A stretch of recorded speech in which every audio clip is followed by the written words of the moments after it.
नमस्कार दोस्तों, स्वागत है आपका आज के मुख्य समाचार में, जिसमें सबसे पहली और बड़ी खबर में जिक्र होगा मध्य प्रदेश के चुनाव का। जहां पर आपको बता दें कि चुनाव की तारीखें आ रही है नजदीक और ऐसे में कांग्रेस ने कर दिया है दावा 160 से ज्यादा सीटें जीतने जा रही है कांग्रेस, और इसी के साथ सीएम शिवराज को बताया पाखंडी। दूसरी खबर में जिक्र होगा 2024 के लोकसभा चुनाव का। लोकसभा चुनाव में बीजेपी को 2 से 3 सीटों से ज्यादा नहीं जीतने देंगे, तेजस्वी यादव ने लोगों को बताया इसका मंत्र और बिहार में दे दिया यह फार्मूला। तीसरी खबर में होगा कि दिल्ली से देवघर जा रही फ्लाइट में बम की अफवाह, लखनऊ में इमरजेंसी लैंडिंग, एयरपोर्ट पर विमान को सीआईएसएफ के जवानों ने घेरा। इसी के साथ चौथी खबर में जिक्र होगा मौसम का। क्षेत्र में लू की चेतावनी वापस और दिल्ली यूपी में बढ़ रहा है तापमान। साथ ही साथ पांचवी खबर में जिक्र होगा महाराष्ट्र का। उद्धव ठाकरे ने चुनाव आयोग को भंग करने की उठाई है मांग, कहा निष्पक्ष आयोग के गठन तक सुप्रीम कोर्ट देखे इसका काम। दोस्तों, हर एक खबर की गहराई में आपको ले जाएंगे, लेकिन उससे पहले अगर आपको भी ऐसा लगता है कि 2024 में बदलने जा रही है सरकार, तो आप अभी इस वीडियो को लाइक, चैनल को सब्सक्राइब और बेल आइकन दबाकर कमेंट में लिखिए जय हिंद। दोस्तों, अंत तक इस खबर में बने रहिएगा। रुक करते हैं सबसे पहली और बड़ी खबर की तरफ। कांग्रेस के नेता ने 160 सीट जीतने का किया मध्य प्रदेश में दावा, सीएम शिवराज को बताया पाखंडी। जी हां दोस्तों, आपको बता दें कि मध्य प्रदेश में भी चुनाव निकट है और पूर्व मंत्री और कांग्रेस नेता सज्जन सिंह वर्मा दमोह में मीडिया से चर्चा में उन्होंने बड़ा दावा किया। उन्होंने कहा कि मध्य प्रदेश के आगामी विधानसभा चुनाव में कांग्रेस 160 सीटें जीतेगी, और उन्होंने दल बदलने को लेकर केंद्रीय मंत्री ज्योतिरादित्य सिंधिया पर भी निशाना साधा।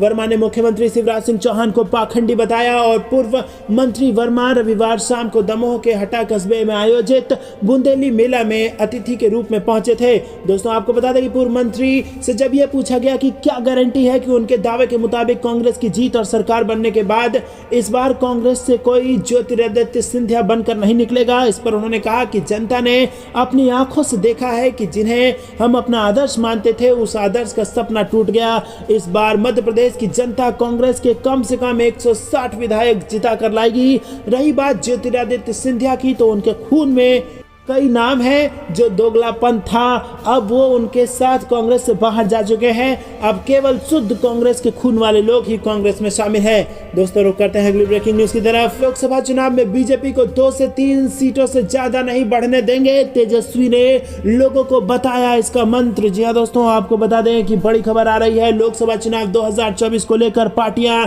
तैयारियां शुरू कर चुकी हैं और इसको लेकर राजनीतिक बयानबाजियां भी शुरू हो गई है। रविवार को डिप्टी सीएम तेजस्वी यादव ने बीजेपी पर निशाना साधा और इसके साथ ही कार्यकर्ताओं को 2024 चुनाव को लेकर सलाह भी दी। उन्होंने कहा कि वो आएंगे, मीठी मीठी बात करेंगे। वो कुछ लोग तेज और होशियार हैं, रंग और रूप तुरंत बदल लेते हैं। आपके बीच आकर मीठी मीठी बात कर वोट लेंगे और गायब हो जाएंगे। इसके बाद आपके ही खिलाफ काम करेंगे। बहुरूपिया सामने आ जाए तो सावधान रहने की जरूरत है। लोगों का साथ मिलेगा तो बीजेपी को 2 से 3 सीटों से ज्यादा नहीं बढ़ने देंगे। तेजस्वी यादव ने कहा कि बीजेपी वाले लोग देश में कब्जा करने की कोशिश कर रहे थे, विपक्ष पर छापे करवाते थे, साथ ही विधायक को खरीदते थे, लेकिन बिहार में बीजेपी वाले फेल हो गए। इसके बाद बीजेपी के लोग परेशान हैं, कुछ भी बयानबाजी कर रहे हैं। बिहार में महागठबंधन की सरकार है, गरीबों की सरकार है, तो बीजेपी इसको जंगल राज कहती है, लेकिन अब बीजेपी की बात को कोई मानने वाला नहीं है। दोस्तों, रुकते हैं अगली ब्रेकिंग न्यूज की तरफ। दिल्ली से देवघर जा रही फ्लाइट में बम की अफवाह, लखनऊ में इमरजेंसी लैंडिंग, एयरपोर्ट पर विमान को सीआईएसएफ के जवानों ने घेरा। जी हां दोस्तों, आपको बता दें कि दिल्ली से देवघर जा रही फ्लाइट में बम की सूचना से हड़कंप मच गया है। हैदराबाद से मिली सूचना के बाद फ्लाइट की लखनऊ के अमौसी एयरपोर्ट पर इमरजेंसी लैंडिंग कराई गई। वहीं आपको बता दें कि लखनऊ में फ्लाइट के लैंड होते ही सीआईएसएफ के जवान मौके पर पहुंचे और विमान को चारों तरफ से घेर लिया। करीब 3 घंटे की चेकिंग के बाद फ्लाइट को रवाना किया गया और जांच पड़ताल में विमान में बम की सूचना फर्जी निकली।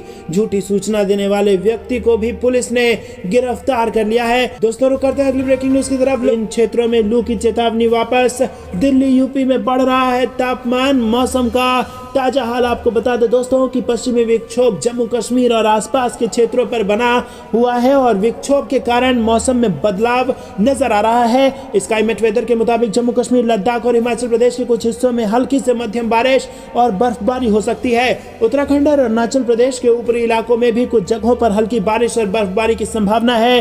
दोस्तों, रुक करते हैं अगली ब्रेकिंग न्यूज की तरफ। उद्धव ठाकरे ने चुनाव आयोग को भंग करने की उठाई मांग, कहा निष्पक्ष आयोग के गठन तक सुप्रीम कोर्ट देखे इसका काम। जी हाँ दोस्तों, महाराष्ट्र के पूर्व मुख्यमंत्री और शिवसेना के अध्यक्ष उद्धव ठाकरे ने एक चौंकाने वाला बयान दिया और कहा कि भारतीय चुनाव आयोग का शिवसेना के नाम पर चिन्ह पर फैसला अस्वीकार्य है। इसके साथ ही उन्होंने मांग उठाई है कि आयोग को भंग कर दिया जाना चाहिए और निष्पक्ष चुनाव आयोग के गठन तक इसका काम सुप्रीम कोर्ट को सौंप देना चाहिए। उद्धव ठाकरे ने पिछले शुक्रवार को चुनाव आयोग के फैसले को गलत करार दिया और कहा कि उनकी पार्टी ने सोमवार को इसे सुप्रीम कोर्ट में चुनौती दी है। उद्धव ठाकरे ने कहा कि इस तरह के अलोकतांत्रिक फैसले धन बल के आधार पर नहीं लिए जा सकते, ये एक असंवैधानिक फैसला है। हम मांग करते हैं कि चुनाव आयोग को भंग कर दिया जाए और एक निष्पक्ष चुनाव आयोग नियुक्त किया जाए और तब तक इसका काम सुप्रीम कोर्ट देखे। रुक करते हैं अगली ब्रेकिंग न्यूज की तरफ। 8 साल में ईडी ने मारे 3000 से ज्यादा छापे, निशाने पर सिर्फ और सिर्फ विपक्ष। कांग्रेस ने पूछा, अडानी मामले पर जांच कब करवा रहे हो? जी हां दोस्तों, छत्तीसगढ़ में कांग्रेस नेताओं से जुड़े परिसरों पर प्रवर्तन निदेशालय द्वारा की गई छापेमारी को लेकर कांग्रेस महासचिव जयराम रमेश और पार्टी प्रवक्ता पवन खेड़ा ने सोमवार को प्रेस कॉन्फ्रेंस कर मोदी सरकार पर जमकर हमला बोला। कांग्रेस नेताओं ने इस दौरान बीजेपी पर कई गंभीर आरोप लगाए। जयराम रमेश ने कहा कि 3 दिन है अधिवेशन शुरू होने में और आज सुबह 5 बजे से कांग्रेस के कई नेताओं के घर ईडी के छापे मारे जा रहे हैं। जयराम रमेश ने रायपुर में कहा कि हमने तीसरे दर्जे की प्रतिशोध की राजनीति का ताजा उदाहरण देखा है। उन्होंने कहा कि ईडी ने रायपुर में पार्टी के 3 दिवसीय पूर्ण सत्र से कुछ दिन पहले कांग्रेस नेताओं से जुड़े परिसरों की तलाशी ली और जयराम रमेश ने कहा कि यह अमृतकाल नहीं, अघोषित आपातकाल है। वहीं जयराम रमेश ने एक संवाददाता सम्मेलन में कहा कि कांग्रेस छापों से नहीं डरेगी और उसका पूर्ण अधिवेशन पूर्व निर्धारित कार्यक्रम के अनुसार होगा। रुक करते हैं अगली ब्रेकिंग न्यूज की तरफ। उस अध्यक्ष ने बीजेपी को 100 सीट पर समेटने का बताया फॉर्मूला। सीएम नीतीश कुमार के बयान पर कही ये बात। जी हाँ दोस्तों, बिहार के मुख्यमंत्री नीतीश कुमार के बयान का कांग्रेस पार्टी के यूपी प्रदेश अध्यक्ष बृजलाल खाबरी ने खुलकर समर्थन किया है। बिहार में नीतीश कुमार ने रविवार को कहा था कि अगर कांग्रेस चाहे तो बीजेपी को 100 सीटों पर समेटा जा सकता है। कांग्रेस प्रदेश अध्यक्ष ने नीतीश कुमार का समर्थन करते हुए कहा कि कांग्रेस पार्टी देश की सबसे बड़ी विपक्षी दल है। कांग्रेस को बिना साथ लिए संभव नहीं है कि लड़ाई लड़ी जा सके।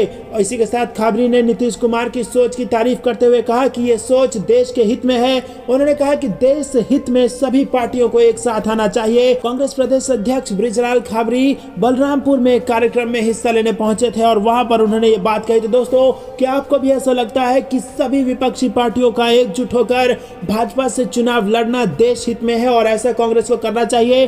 कमेंट में जरूर बताइए और वीडियो लाइक करना मत भूलेगा। रुक करते हैं अगली ब्रेकिंग न्यूज की तरफ। देश में 2024 का लोकसभा चुनाव हो सकता है आखिरी चुनाव। शिवसेना को सुपारी देकर मारने की कोशिश, उद्धव ठाकरे ने लगाया आरोप। जी दोस्तों, शिवसेना भवन में सोमवार को जिला अध्यक्षों की बैठक में उद्धव ठाकरे का आक्रामक अवतार देखने को मिला। उद्धव ठाकरे ने सीधे तौर पर आरोप लगाया कि शिवसेना को सुपारी देकर मारने की कोशिश की जा रही है। उन्होंने कहा कि शिवसेना का जन्म बीजेपी के तलवे चाटने के लिए नहीं हुआ है। उद्धव ठाकरे ने चेतावनी दी है कि अगर हम नहीं जागे तो 2024 में तानाशाही आ जाएगी, जो कि इस देश का आखिरी लोकसभा चुनाव हो सकता है। दोस्तों, रुक करते हैं अगली ब्रेकिंग न्यूज की तरफ। कांग्रेस का जादू, झोले से एयरपोर्ट निकाला और अडानी के कब्जे में डाला।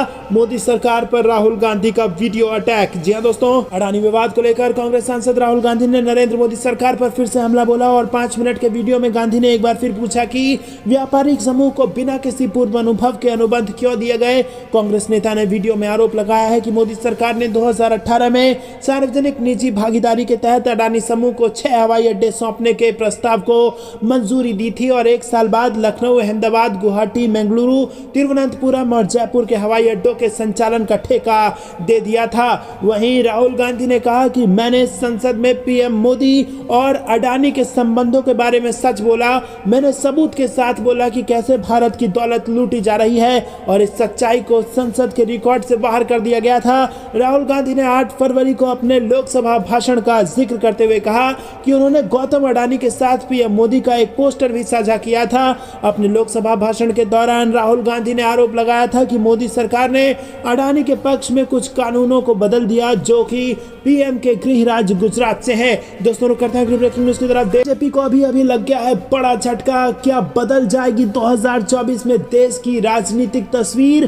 कांग्रेस की लोकप्रियता में जबरदस्त उछाल, सबको चौंकाने वाला आ गया है सर्वे। जी हां दोस्तों, आपको बता दें कि जो 3 राज्य ऐसे हैं जहां पर सबसे ज्यादा झटका बीजेपी को सर्वे में लग रहा है वो 3 राज्य बिहार, महाराष्ट्र और कर्नाटक हैं। और आपको बता दें कि कर्नाटक में चुनाव भी होना है विधानसभा का, जिसके बाद ये और इस बात पर मुहर लग जाएगी कि क्या वाकई इन तीनों राज्यों में भाजपा की नींद उड़ी हुई है। क्योंकि अगर कर्नाटक का विधानसभा चुनाव कांग्रेस अच्छे से जीतती है तो इससे यह साबित हो जाएगा कि यहां पर जबरदस्त जीत के साथ 2024 में राजनीति बदलने वाली है। लोकसभा चुनाव 2024 का वक्त जैसे जैसे नजदीक आ रहा है, राजनीतिक दलों को लेकर जनता की राय में परिवर्तन देखा जा रहा है और हाल के एक सर्वे में बीजेपी को नुकसान होता हुआ दिखाया गया है, तो वहीं कांग्रेस की लोकप्रियता में जबरदस्त उछाल यहां पर देखने को मिला है। जी हां दोस्तों, आपको बता दें महाराष्ट्र, कर्नाटक और बिहार इन 3 राज्यों से भाजपा को बड़ा झटका लग रहा है।